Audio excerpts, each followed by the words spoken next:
Assalamualaikum warahmatullahi wabarakatuh. Selamat pagi pemirsa. Hasanah Ensiklopedia Islam Dunia kembali hadir untuk menyempurnakan hari Anda dengan tambahan rangkaian informasi yang islami.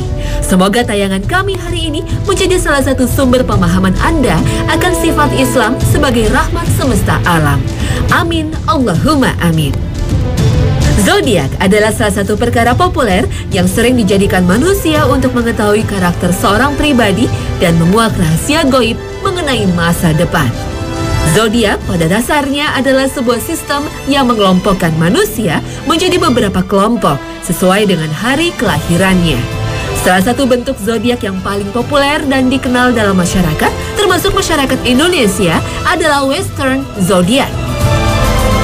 Western Zodiac pada dasarnya berkembang di peradaban barat, khususnya Eropa.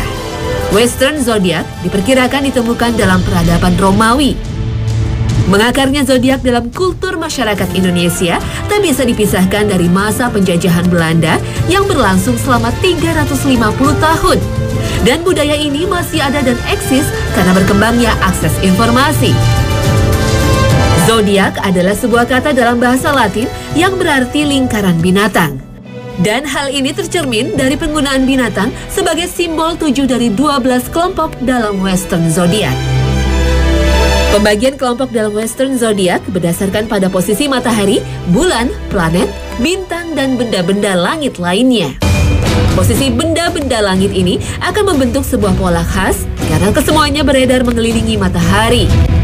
Dalam sebuah garis edar yang memiliki besaran 360 derajat, sehingga pada dasarnya zodiak menjadikan matahari sebagai pusat dan menjadikan garis ekliptik sebagai dasar pembagian sudut 30 derajat yang akan membagi satu tahun revolusi bumi menjadi 12 kelompok. 12 kelompok dalam Western Zodiac dimulai dari sudut 0 derajat dan diakhiri pada sudut 360 derajat. Dan kelompok pertama dalam sistem Western Zodiac adalah Aries, yang kemudian dilanjutkan oleh kelompok Taurus, Gemini, Cancer, Leo, Virgo, Libra, Scorpio, Sagittarius, Capricorn, Aquarius, dan Pisces. 7 binatang yang dijadikan simbol dalam sistem zodiak adalah domba jantan sebagai simbol kelompok Aries, sapi jantan sebagai simbol Taurus, singa sebagai simbol Leo, kepiting sebagai simbol Cancer, kalajengking sebagai simbol Scorpio, kambing sebagai simbol Capricorn, dan ikan sebagai simbol Pisces. 5 karakter lain yang menjadi simbol dalam Western Zodiac adalah laki-laki kembar sebagai simbol Gemini, gadis perawan sebagai simbol Virgo, timbangan sebagai simbol Libra, pemanah sebagai simbol Sagittarius, dan bejana air sebagai simbol Aquarius. 12 kelompok zodiak inilah yang sering dijadikan sebuah bahan perenungan, bahkan ramalan yang populer di masyarakat. Ramalan ini didasarkan bahwa masing-masing kelompok memiliki masa kekuatan, kelemahan, kemasyuran, dan kejatuhan. Masing-masing kondisi ini sesuai dengan kajian zodiak ditentukan oleh sinar benda-benda langit yang spesifik untuk tiap-tiap simbol. 12 kelompok zodiak ini juga dapat dijadikan sebagai basis penilaian karakter seseorang berdasarkan hari kelahirannya. Dasar analisis karakter berdasarkan zodiak adalah penggabungan rasi bintang dengan 4 unsur, yaitu api, tanah, udara, dan air. Sifat dasar unsur api sebagai dasar karakter adalah sangat antusias dalam mencapai tujuan, sehingga cenderung untuk bekerja keras dengan memaksimalkan potensi dirinya dan memiliki tingkat kesetiaan yang tinggi. Dan siapakah orang dengan karakter seperti ini dalam perspektif zodiak? Pertama adalah orang yang berzodiak Aries, yaitu mereka yang lahir di antara tanggal 21 Maret hingga 20 April. Lalu orang yang berzodiak Leo, yaitu mereka yang lahir di antara tanggal 16 Agustus hingga 15 September. Dan yang terakhir adalah orang yang berzodiak Sagittarius, yaitu mereka yang lahir pada tanggal 16 Desember hingga 14 Januari. Unsur kedua yang bisa dijadikan dasar penilaian karakter adalah udara. Unsur ini adalah simbol dari karakter seorang pribadi yang memiliki tingkat komunikasi yang nyaris sempurna dan memiliki kemampuan bersosialisasi dengan baik. serta layak untuk dipercaya menjadi seorang konseptor dalam merancang sebuah sistem atau dasar organisasi, bahkan dalam bidang ketatanegaraan. Orang berzodiak manakah yang mempunyai unsur udara sebagai karakter dasarnya? Pertama adalah zodiak Gemini, yaitu orang yang lahir di antara tanggal 22 Mei hingga 15 Juli. Lalu zodiak Libra, yaitu orang yang lahir pada tanggal 24 September hingga 23 Oktober. Dan yang terakhir adalah zodiak Aquarius, yaitu orang yang lahir 21 Januari hingga 19 Februari. Unsur ketiga yang bisa dijadikan dasar penilaian karakter adalah tanah. Unsur ini adalah simbol dari karakter yang senang dengan sesuatu yang praktis, tak berbelit.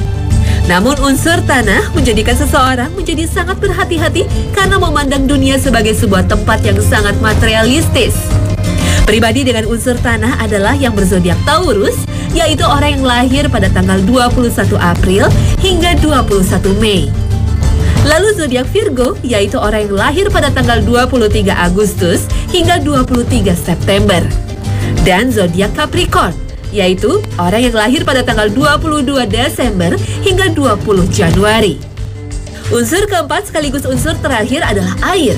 Unsur ini akan membuat seseorang berkarakter sebagai orang cerdas dengan emosi yang baik karena memiliki sensitivitas dan kepedulian sosial serta daya empati yang tinggi. Orang berzodiak apakah dengan karakter bersimbol air? Pertama adalah zodiak Cancer, yaitu orang yang lahir di antara tanggal 22 Juni hingga 22 Juli. Lalu zodiak Scorpio, yaitu orang yang lahir di tanggal 24 Oktober hingga 22 November. Dan zodiak Pisces, yaitu orang yang lahir pada tanggal 20 Februari hingga 20 Maret. Empat unsur inilah yaitu api, udara, tanah, dan air yang dijadikan sebagai dasar penilaian karakter individu berdasarkan zodiaknya.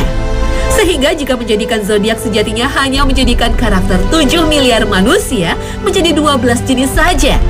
Dan dasar 12 karakter ini didasarkan atas perhitungan rasi bintang saat seorang lahir.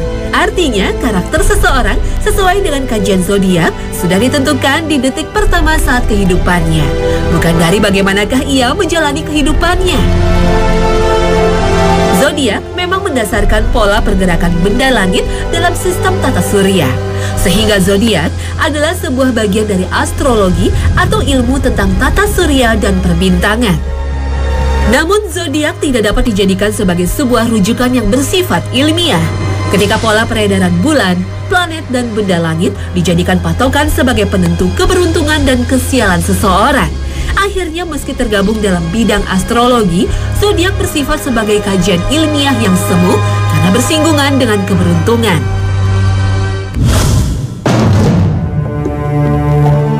Sistem zodiak selain Western zodiak yang juga banyak dikenal di Indonesia adalah Shio. Sistem ini juga dikenal sebagai Chinese zodiak atau sistem zodiak Cina. Shio seperti halnya Western zodiak juga memiliki 12 kelompok. Namun kesemua Shio berlambangkan binatang. Shio pertama dalam sistem zodiak Cina adalah tikus, yang dilanjutkan dengan Shio sapi, macan, kelinci, naga, ular, kuda, kambing, kera, ayam, anjing, dan babi. Pengelompokan Shio berdasarkan dengan tahun kelahiran dalam sistem kalender Cina, sehingga satu orang yang lahir di tahun yang sama dalam kalender Cina memiliki Shio yang sama. Sama halnya dengan sistem Western zodiak, Shio juga sering digunakan dalam memperhitungkan keberuntungan, kejayaan, nasib sial, dan kehancuran. Biasanya ramalan tentang keberuntungan berdasarkan Shio dilakukan menjelang kedatangan tahun baru Cina atau yang lazim dikenal dengan istilah tahun baru Imlek. Dan sama seperti Western zodiak, sistem Shio juga dapat dijadikan sebagai dasar untuk menilai karakter seseorang. Dan sistem penilaian ini menjadikan seluruh umat manusia di dunia hanya terbagi dalam 4 macam karakter saja. Karakter pertama adalah karakter pemimpin. Manusia bersio tikus, naga, dan kera memiliki modal besar untuk menjadi seorang pemimpin. Baik itu pemimpin sebuah negara atau sebaliknya menjadi petinggi para mafia. Karakter kedua adalah manusia berkarakter cerdas. Manusia bersio kambing, ular, dan ayam adalah orang yang dipercaya mampu menjadi sosok ilmuwan dan filosof. Sedangkan karakter ketiga adalah manusia yang berkarakter sangat idealis dan memegang teguh prinsip hidupnya. Inilah karakter dari manusia bersio macan, kuda, dan anjing. Karakter terakhir yang menjadi dasar karakter manusia adalah seseorang yang menjadikan kreativitas, kecantikan, dan cinta sebagai bagian dari seni kehidupan. Sehingga manusia bersio kelinci, kambing, dan babi dipercaya memiliki rasa kasih sayang yang tinggi terhadap sesama yang ditunjukkan lewat karya seni.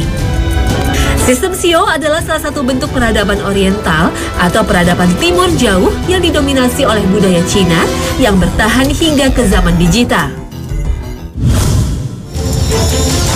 Analisis hari kelahiran sebagai dasar untuk menyimpulkan kehidupan di masa mendatang, layaknya zodiak juga dikenal dalam kultur Jawa. Zodiak ala tanah Jawa ini disebut dengan weton. Weton adalah bahasa Jawa yang bersumber dari kata metu yang berarti keluar. Kelahiran pada dasarnya adalah saat di mana seorang jabang bayi keluar dari rahim ibundanya. Dan sama halnya dengan zodiak dan sio, weton juga dapat dijadikan sumber peramalan keberuntungan dan kesialan, masa jaya dan masa hancur. Weton juga dapat dijadikan dasar untuk menilai karakter. Prinsip weton dalam menghitung peruntungan serta dasar karakter tertulis dalam buku yang disebut dengan primbon. Weton manusia Jawa bisa dibagi menjadi 35 jenis. Weton adalah sebuah perpaduan hari dalam kalender Masehi dengan hari dalam kalender Jawa. 5 hari dalam kalender Jawa adalah Legi, Pahing, Pon, Wage, Kliwon. Sifat dasar manusia seperti jujur, pemarah, sensitif, percaya diri, dan pekerja keras dalam sistem weton dipercaya terkait erat dengan hari kelahiran. Weton juga dijadikan dasar yang merujuk pada buku primbon untuk melaksanakan hajatan seperti hari pinangan, pernikahan, dan khitanan. Bahkan beberapa amalan ibadah seperti puasa juga dilakukan oleh orang Jawa ketika hari wetonnya tiba. Weton, meski terdengar kuno dan primordial yang lekat dengan kehidupan pedesaan, ternyata masih banyak dijadikan rujukan bagi orang Jawa di era digital. Hal ini nampak dari penggunaan weton sebagai dasar untuk menilai pribadi calon menantu. Weton pun digunakan untuk meramalkan bagaimanakah nasib pernikahan yang akan dibangun oleh pasangan calon pengantin.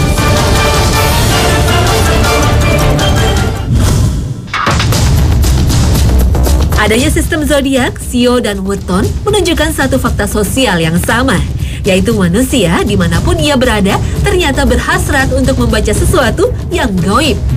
Manusia ternyata adalah sebuah makhluk yang ingin mengetahui kualitas hidupnya di hari esok, lusa, bahkan beberapa tahun yang mendatang di hari ini. Mengapa manusia ingin mengetahui perkara di masa mendatang? Mungkin ini jawabannya. Manusia adalah makhluk yang gemar untuk merencanakan sesuatu dan menghamba pada kemudahan serta kejayaan hidup di masa mendatang. Kegemaran dan kepercayaan manusia pada peruntungan berdasarkan zodiak, sio, dan weton sepertinya menunjukkan manusia ingin memastikan keberhasilan sebelum menjalankan sebuah perkara. Ramalan yang ada dalam zodiak, sio, dan weton mungkin dijadikan landasan oleh manusia untuk membuat rencana atas masa depan jauh sebelum rencana itu dijalankan. Benarkah analisis ini? Wallahu a'lam bishawab. Namun sebelum kita terjebak pada sebuah ramalan atas masa depan, marilah kita simak hadis yang diriwayatkan oleh Imam Muslim. Barang siapa mendatangi tukang ramal, lalu menanyakan sesuatu dan mempercayai jawabannya, maka tidak diterima sholatnya selama 45 hari. Hadis riwayat Muslim.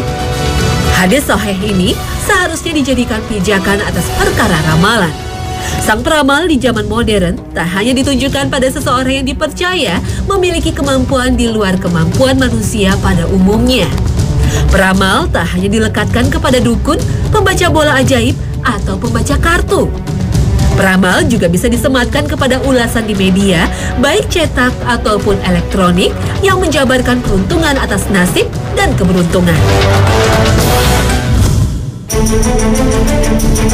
Keberuntungan dan nasib sial sejatinya adalah sebuah parameter yang diciptakan oleh manusia sendiri untuk menilai takdir atas dirinya, keluarganya, bahkan bangsanya. Padahal, apa yang terjadi pada hari ini adalah sebuah takdir yang telah ditetapkan oleh Allah Subhanahu wa Ta'ala. Dan ini telah tersirat dalam surah Al-Ahzab ayat ke-17. قُلْ مَنْ ذَا الَّذِي يَعْصِمُكُمْ مِنَ اللَّهِ إِنْ أَرَادَ بِكُمْ سُوءًا أَوْ أَرَادَ بِكُمْ رَحْمَةً وَلَا يَجِدُونَ لَهُم مِّن دُونِ اللَّهِ وَلِيًّا وَلَا نَصِيرًا. Katakanlah, siapakah yang dapat melindungi kamu dari takdir Allah? Jika Dia menghendaki bencana atasmu atau menghendaki rahmat untuk dirimu, dan orang-orang munafik itu tidak memperoleh bagi mereka pelindung dan penolong selain Allah. Mempercayai takdir adalah salah satu rukun iman, dan kita seharusnya percaya apapun bentuknya, takdir kita pada hari ini, esok dan lusa adalah yang terbaik yang telah diputuskan oleh Allah, Rabb yang Maha Mengetahui lagi Maha Bijaksana. Sekali lagi, marilah merujuk pada hadis Nabi Muhammad SAW dalam menyikapi takdir. Seorang hamba belumlah beriman sebelum ia beriman kepada adanya takdir, baik takdir yang baik maupun takdir yang buruk. Juga sebelum ia yakin bahwa musibah yang menimpanya bukanlah karena nyasar kepada dirinya, dan bahwa musibah yang luput darinya bukanlah untuk mengenai dirinya. Hadis riwayat Tirmizi. Kita mestinya paham betul, rahmat itu bukanlah sebuah bentuk keberuntungan, dan musibah bukanlah sebuah bentuk nasib sial. Ketika kelapangan diartikan sebagai keberuntungan, bisa jadi kita melupakan ikhtiar dan doa dalam meraih rahmat dan limpahan rezeki. Begitupun sebaliknya, jika kita meletakkan cobaan sebagai sebuah nasib sial, mungkin kita akan terjebak kepada menyalahkan waktu, tempat, bahkan seseorang atas sebuah kegagalan. Padahal adanya cobaan dan musibah adalah pengingat kita akan kuasa Allah Rabb yang Maha Besar, lagi Maha Agung atas seluruh perkara di bumi dan langit. Dan yang terpenting, masa depan kita yang sejati adalah di akhirat. Perkara yang terjadi besok, lusa, bahkan sahabat yang akan datang, jika itu masih berupa perkara duniawi, sejatinya itu bukanlah masa depan dalam perspektif seorang muslim.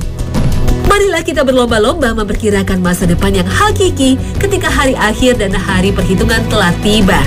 Merencanakan perkara duniawi memang boleh-boleh saja, tapi janganlah sampai kita lupa merencanakan masa depan kita di akhirat nanti.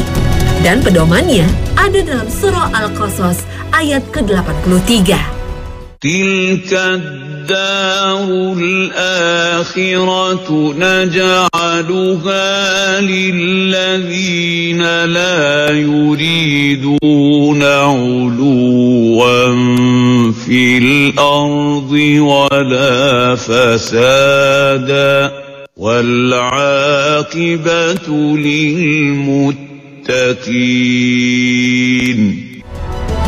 Intisari surah ini adalah jaminan Allah atas negeri akhirat dengan surga yang sejatinya diberikan kepada orang-orang yang bertakwa. Dan nasib kita di hari akhir nanti bisa jadi telah kita ketahui di saat ini, ketika hati kita memperhitungkan amalan soleh dan dosa yang telah diperbuat. Tiada manusia selain Nabi dan Rasulullah serta beberapa sahabat yang dijamin masuk surga. Untuk itu, kita sebagai manusia biasa hendaknya membuat rencana yang berupa amalan ibadah demi meraih kesempurnaan atas rencana bahagia yang hakiki.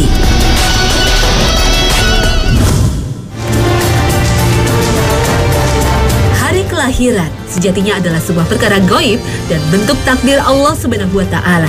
Hanya kehendak dan kuasa Allah yang sanggup memutuskan hari apakah seorang manusia memulai hidupnya di dunia. Tetapi karakter dan sifat manusia tidak ditakdirkan. Karakter pada dasarnya adalah sebuah akhlak yang terbentuk ketika manusia belajar akan arti kehidupan dalam hidupnya.